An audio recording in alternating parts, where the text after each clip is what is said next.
The White House says tariffs on Canadian imports will be imposed tomorrow. CP24's Sija Liu joins us live with the latest details and reaction.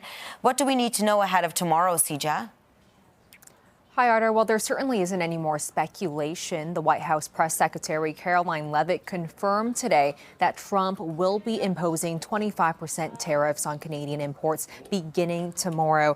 Now, these comments came after a contradicting Reuters report earlier today that said Trump would be holding off on tariffs until March 1st, and there could be exemptions for some products instead of a blanket measure covering all of them. The White House, however, denied this Reuters report, calling it false. Caroline Leavitt also did not go into any details on potential exemptions. Here's what she had to say earlier. The tariffs are incoming tomorrow on Canada, and the reason for that is because both Canada and Mexico have allowed an unprecedented invasion of illegal fentanyl that is killing American citizens and also illegal immigrants into our country. In fact, I have more language for you right here. Canada, Mexico, and China, which, as I mentioned, President Trump will implement a 10% tariff on China, have all enabled illegal drugs to pour into America. The amount of fentanyl that has been seized at the southern border in the last 2 years alone has the potential to kill tens of millions of Americans. And so the president is intent on doing this. And I think Justin Trudeau would be wise to talk to President Trump directly before pushing outlandish comments like that to the media.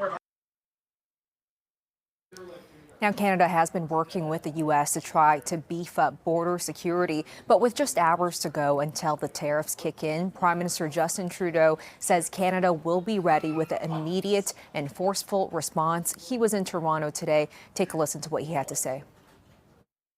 Right now, we're showing the new American administration that they have a strong partner in Canada when it comes to upholding border security, all while simultaneously underscoring that we won't back down, that if tariffs are implemented against Canada, we will respond.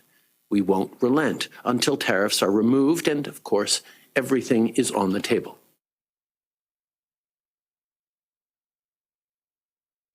All of this evolving news is happening as 3 federal cabinet ministers are in Washington, D.C. right now, meeting with lawmakers in a last-ditch attempt to stop these tariffs. But, Arta, things aren't looking good right now, with Trump looking like he will be pulling the trigger on these tariffs tomorrow. Back to you.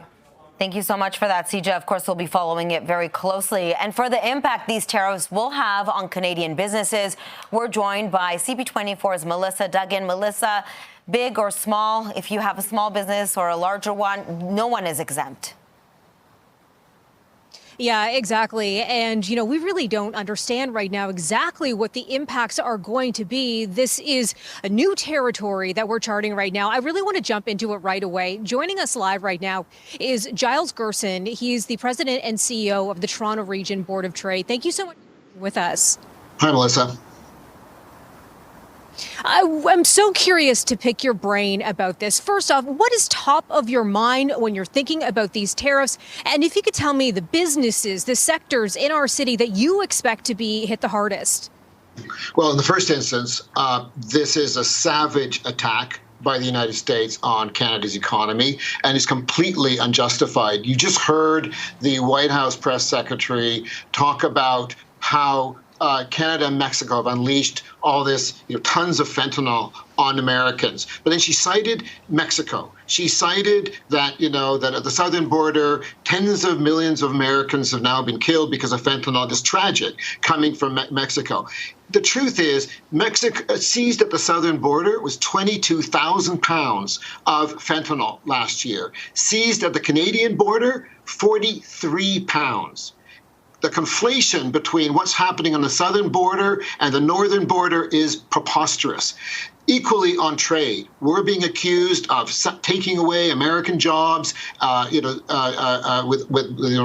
a trade deficit that the president claims is $200 billion plus.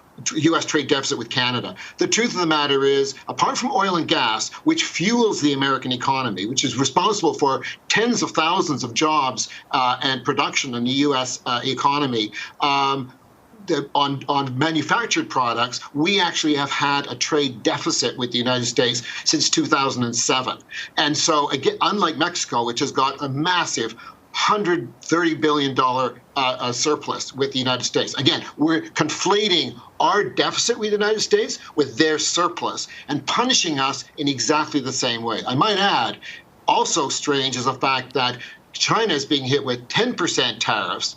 China, which in many ways, has been responsible for essentially, the loss of thousands of manufacturing jobs across the U.S. Midwest and, frankly, in Canada because of the power of the Chinese economy.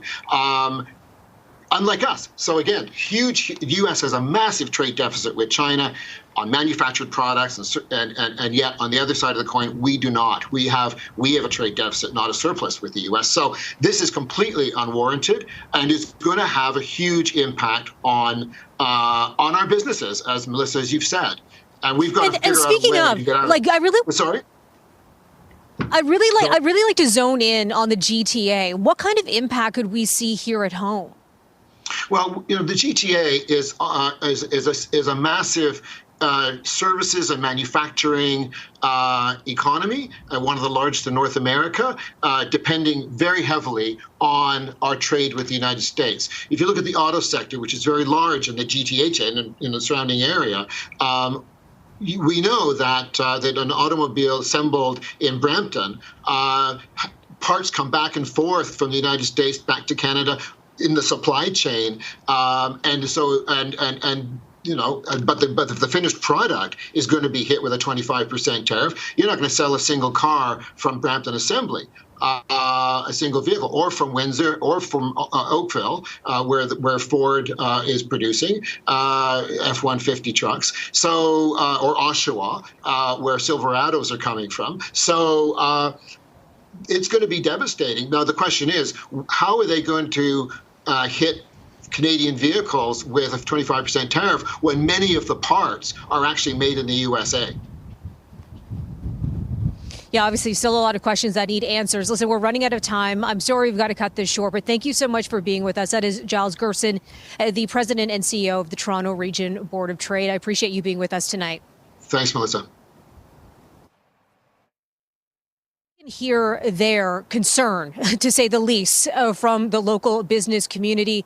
We don't know exactly how this is going to impact the everyday person, not to mention the, small businesses across our community, especially when you're looking at the potential for retaliatory tariffs. How could that trickle down? Certainly something we're going to be watching very closely. Going to throw it back to you. Thank you so much for that, Melissa. It will all be unveiled very soon, I'm sure. We appreciate your report.